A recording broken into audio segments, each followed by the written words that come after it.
충분한 수면이 일단은 요즘 제일 중요한 것 같아요. 우리가 이제 스트레스 이야기하지만 잠을 못 자는 스트레스가 굉장히 크게 몸의 기능에 영향을 많이 미치거든요. 적어도 하루에 7시간 이상.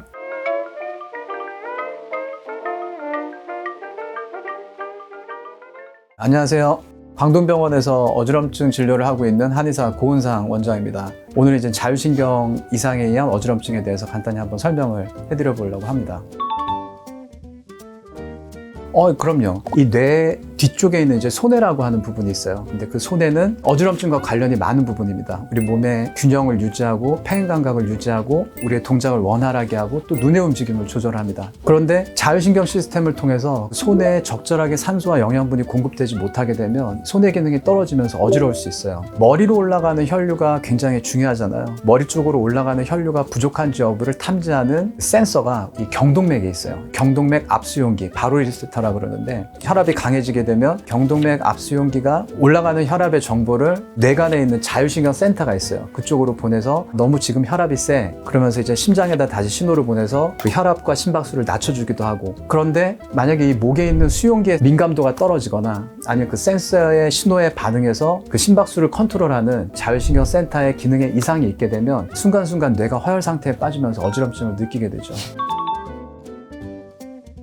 누웠다 일어날 때, 혹은 오랫동안 앉았다가 일어날 때 핑 돌고 어지럽다는 말씀을 하시는 분들이 많죠. 그리고 그 어지럼증의 양상 자체도 빙글빙글 돈다거나 이런 불균형감보다는 머리가 어찔하다, 눈앞이 캄캄해진다, 갑자기 시야가 선명하지 못하고 흐릿해진다, 머리가 멍하다, 이런 식으로 표현하시는 분들이 많습니다.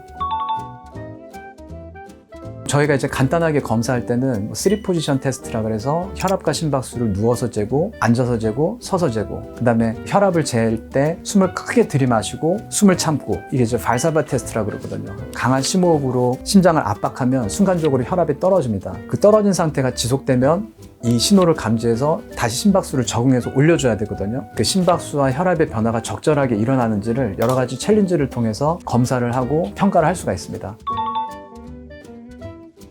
증상이 심할 때는 어쩔 수 없이 약물의 도움을 받지만, 약물에만 의존하는 것이 아니라 다양한 재활을 통해서 자율신경의 조절 기전을 회복할 수 있는 그런 재활과 생활 습관의 변화가 같이 동반되는 것이 반드시 필요합니다. 가장 기본적으로는 이제 충분한 수면을 취하는 거, 규칙적인 생활을 하는 거, 좋은 식사를 하는 거, 이런 이제 생활상의 관리가 기본이 돼야 되고요. 이제 운동 같은 거를 할 때는 심박수를 기준으로 운동량을 적절하게 설정을 해줘야 돼요. 심박수가 운동을 통해서 과하게 되지는 않는지, 혹은 운동 부하에 부응해서 심박수가 적응을 잘 하는지, 이런 것들을 확인하면서 운동의 종류와 운동의 부하, 그리고 운동을 지속하는 시간, 그리고 휴식 시간, 이런 것들을 적절하게 잘 세팅을 해주셔야 됩니다. 또 하나 이제 그 중요한 부분 중에 하나가 이 자율신경을 컨트롤하는 데 있어서 호흡이 굉장히 중요한 역할을 해요. 근데 의외로 호흡을 바르게 하시는 분들이 많지가 않습니다. 이 폐 밑바닥까지 충분하게 호흡을 해야 되는데, 많은 사람들이 좋지 못한 자세나 스트레스로 인해서 폐 일부분만 가지고 얕고 빠른 호흡을 하는 경우가 많거든요.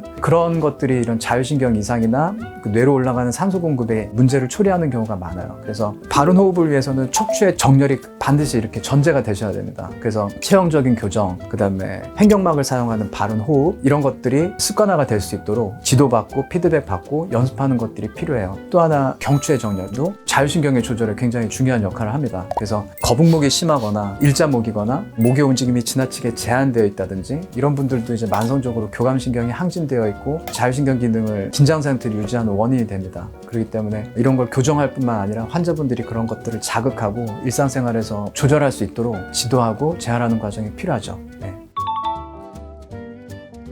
충분한 수면이 일단은 요즘 제일 중요한 것 같아요. 우리가 이제 스트레스 이야기하지만 잠을 못 자는 스트레스가 굉장히 크게 몸의 기능에 영향을 많이 미치거든요. 적어도 하루에 7시간 이상 충분한 숙면을 취하는 것을 기준으로 해서 생활 습관을 조절해 주시는 것이 이제 필요하시겠습니다. 그리고 몸을 많이 움직여 주셔야 돼요. 척추가 지속적으로 뇌를 계속해서 자극하면서 신경 기능을 유지할 수 있도록 해주거든요. 그리고 몸을 과도하게 피로하지 않도록 하는 것도 중요합니다. 정신적인 스트레스나 신체적인 과로에 의해서 이 몸에 있는 자율신경을 조절하는 여러 가지 호르몬들이 불균형이 생기면서 자율신경이 빠지는 경우가 많거든요. 이런 것들을 위해서 규칙적으로 운동해주고 주변의 사람들과 사회적으로 건강한 관계를 유지하고 적절하게 이런 스트레스를 관리할 수 있는 정서적인 관리도 굉장히 이제 중요하다고 할 수 있겠습니다. 오늘 자율신경 실조와 어지럼증에 대해서 알아봤는데요. 자율신경이라는 것이 익숙한 개념이 아닐 수 있습니다. 하지만 실제로 우리 몸에 굉장히 많은 기능 이상을 만들어내고 많은 증상들의 백그라운드가 되는 경우들이 많아요. 만약에 불편함이 있으시다면 병원에 오셔서 그런 것들을 평가해 보시고 또 상담해 보시고 개선 방법에 대해서 같이 상의해 보시면 증상의 개선에 많은 도움이 될 수 있을 거라고 생각이 됩니다. 광동병원 고은상 원장이었습니다.